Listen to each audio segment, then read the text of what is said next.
Pietism was a movement within Lutheranism that began in the late 17th century, reached its zenith in the mid-18th century, and declined through the 19th century, and had almost vanished in America by the end of the 20th century. While declining as an identifiable Lutheran group, some of its theological tenets influenced Protestantism and Anabaptism generally, inspiring the Anglican priest John Wesley to begin the Methodist movement and Alexander Mack to begin the Brethren movement. The Pietist movement combined the Lutheranism of the time with the Reformed emphasis on individual piety and living a vigorous Christian life. Though Pietism shares an emphasis on personal behavior with the Puritan movement, and the two are often confused, there are important differences, particularly in the concept of the role of religion in government. Forerunners. As the forerunners of the Pietists in the strict sense, certain voices had been heard bewailing the shortcomings of the Church and advocating a revival of practical and devout Christianity. Amongst them were the Christian mystic Jacob Boehme, Johann Arndt, whose work, True Christianity, became widely known and appreciated, Heinrich Müller, who described the font, the pulpit, the confessional and the altar as the four dumb idols of the Lutheran Church, the theologian Johann Valentin Andrea, court chaplain of the Landgrave of Hesse, Schupius, who sought to restore the Bible to its place in the pulpit, and Theophilus Gross-Gebauer of Rostock, who from his pulpit and by his writings raised what he called the alarm cry of a watchman in Zion. Founding the direct originator of the movement was Philip Jacob Spener, born at Rappoltsweiler in Alsace, now in France, on 13 January 1635. Trained by a devout godmother who used books of devotion like Kant's True Christianity, Spener was convinced of the necessity of a moral and religious reformation within German Lutheranism. He studied theology at Strasbourg, where the professors at the time were more inclined to practical Christianity than to theological disputation. He afterwards spent a year in Geneva, and was powerfully influenced by the strict moral life and rigid ecclesiastical discipline prevalent there, and also by the preaching and the piety of the Waldensian professor Antoine Leger and the converted Jesuit preacher Jean de Labadie. During a stay in Tübingen, Spener read Gross-Gebauer's alarm cry, and in 1666 he entered upon his first pastoral charge at Frankfurt with a profound opinion that the Christian life within evangelical Lutheranism was being sacrificed to zeal for rigid Lutheran orthodoxy. Pietism, as a distinct movement in the German Church, began with religious meetings at Spener's house where he repeated his sermons, expounded passages of the New Testament, and induced those present to join in conversation on religious questions. In 1675, Spener published his Pia Desideria, or Earnest Desire for a Reform of the True Evangelical Church, the title giving rise to the term Pietists. This was originally a pejorative term given to the adherents of the movement by its enemies as a form of ridicule, like that of Methodists, somewhat later in England. In Pia Desideria, Spener made 6 proposals as the best means of restoring the life of the Church: the earnest and thorough study of the Bible in private meetings, ecclesiolae and ecclesia, the Christian priesthood being universal, the laity should share in the spiritual government of the Church. A knowledge of Christianity must be attended by the practice of it as its indispensable sign and supplement, instead of merely didactic, and often bitter, attacks on the heterodox and unbelievers, a sympathetic and kindly treatment of them, a reorganization of the theological training of the universities, giving more prominence to the devotional life, a different style of preaching, namely, in the place of pleasing rhetoric, the implanting of Christianity in the inner or new man, the soul of which is faith, and its effects the fruits of life.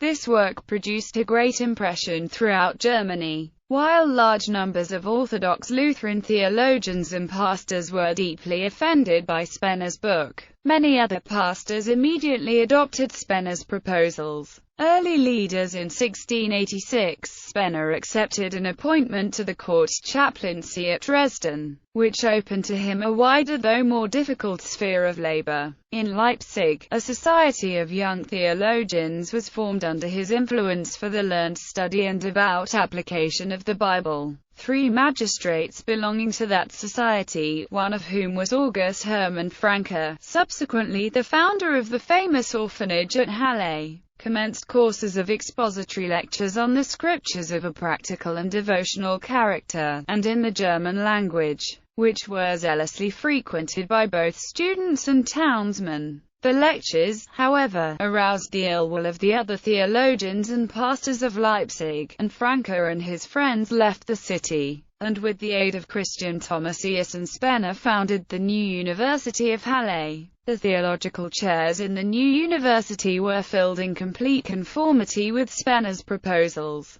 The main difference between the new Pietistic Lutheran school and the Orthodox Lutherans arose from the Pietist conception of Christianity as chiefly consisting in a change of heart and consequent holiness of life. Orthodox Lutherans rejected this viewpoint as a gross simplification, stressing the need for the Church and for sound theological underpinnings. Spener died in 1705, but the movement, guided by Francke and fertilized from Halle, spread through the whole of Middle and North Germany. Among its greatest achievements, apart from the philanthropic institutions founded at Halle, were the revival of the Moravian Church in 1727 by Count von Zinzendorf, Spener's godson and a pupil in the Halle School for Young Noblemen, and the establishment of Protestant missions. Spener stressed the necessity of a new birth and separation of Christians from the world. Many Pietists maintained that the new birth always had to be preceded by agonies of repentance, and that only a regenerated theologian could teach theology. The whole school shunned all common worldly amusements, such as dancing, the theatre, and public games.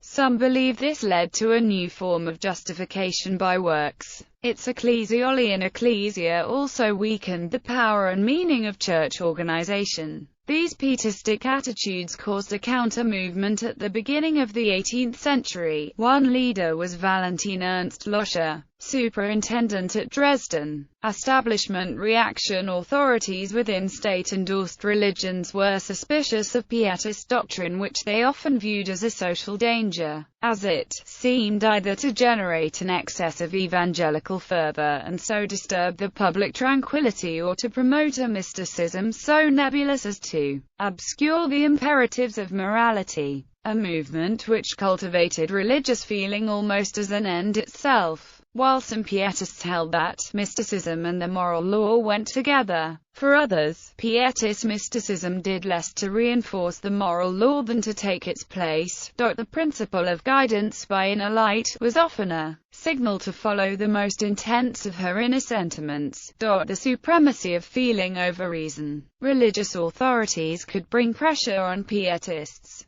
such as when they brought some of Magni's followers before the local consistory to answer questions about their unorthodox views, or when they banished Pastor Magni from Vivi for heterodoxy in 1713. Later history as a distinct movement. Pietism had its greatest strength by the middle of the 18th century. Its very individualism in fact helped to prepare the way for the Enlightenment, which took the Church in an altogether different direction. Yet some claim that Pietism contributed largely to the revival of biblical studies in Germany and to making religion once more an affair of the heart and of life and not merely of the intellect. It likewise gave a new emphasis to the role of the laity in the Church. Rudolf Sohm claimed that it was the last great surge of the waves of the ecclesiastical movement begun by the Reformation. It was the completion and the final form of the Protestantism created by the Reformation. Then came a time when another intellectual power took possession of the minds of men. Dietrich Bonhoeffer of the German Confessing Church framed the same characterization in less positive terms when he called Pietism the last attempt to save Christianity as a religion.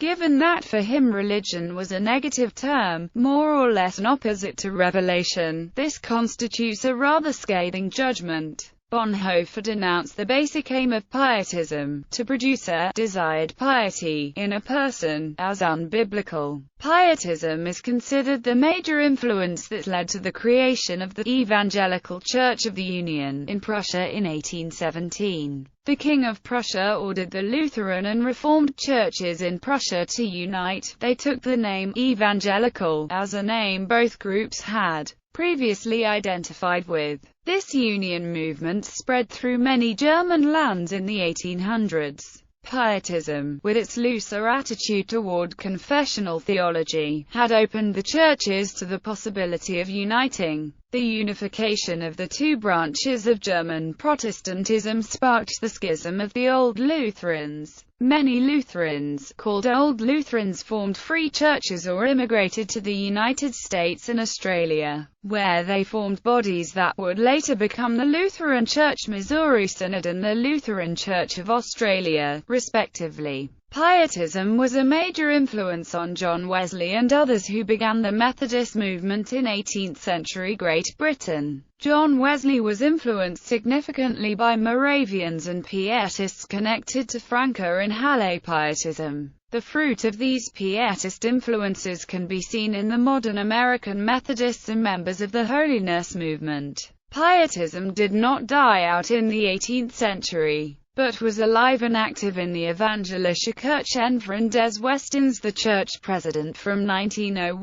to 1914 was a Pietist named Drive Jacob Pister. Some vestiges of Pietism were still present in 1957 at the time of the formation of the United Church of Christ. However, in the 19th century, there was a revival of confessional Lutheran doctrine, known as the Neo-Lutheran movement. This movement focused on a reassertion of the identity of Lutherans as a distinct group within the broader community of Christians, with a renewed focus on the Lutheran confessions as a key source of Lutheran doctrine. Associated with these changes was a renewed focus on traditional doctrine and liturgy, which paralleled the growth of Anglo-Catholicism in England. Some writers on the history of Pietism, e.g., Hepper and Rich, have included under it nearly all religious tendencies amongst Protestants of the last 3 centuries in the direction of a more serious cultivation of personal piety than that prevalent in the various established churches. Rich, too, treats Pietism as a retrograde movement of Christian life towards Catholicism. Some historians also speak of a later or modern Pietism, characterizing thereby a party in the German Church probably influenced by remains of Spener's Pietism in Westphalia, on the Rhine, in Württemberg, Halle, and Berlin. The party was chiefly distinguished by its opposition to an independent scientific study of theology, its principal theological leader being Hengstenberg, and its chief literary organ the Evangelische Kirchenzeitung. Pietism also had a strong influence on contemporary artistic culture in Germany, though unread today. The pietist Johann Georg Hamann held a strong influence in his day. Pietist belief in the power of individual meditation on the divine, a direct, individual approach to the ultimate, spiritual reality of God, was probably partly responsible for the uniquely metaphysical, idealistic nature of German Romantic philosophy. International influence. Pietism had an influence on American religion, as many German immigrants settled in Pennsylvania, New York and other areas. Its influence can be traced in evangelicalism. Balmer says that evangelicalism itself, I believe, is quintessentially North American phenomenon, deriving as it did from the confluence of Pietism, Presbyterianism, and the vestiges of Puritanism. Evangelicalism picked up the peculiar characteristics from each strain: warm-hearted spirituality from the Pietists, doctrinal precisionism from the Presbyterians, and individualistic introspection from the Puritans, even as the North American context itself has profoundly shaped the various manifestations of evangelicalism. Fundamentalism, neo-evangelicalism, the holiness movement, Pentecostalism, the charismatic movement, and various forms of African American and Hispanic evangelicalism. Bartholomaeus Ziegenbalg was a member of the Lutheran clergy and the first Pietist missionary to India.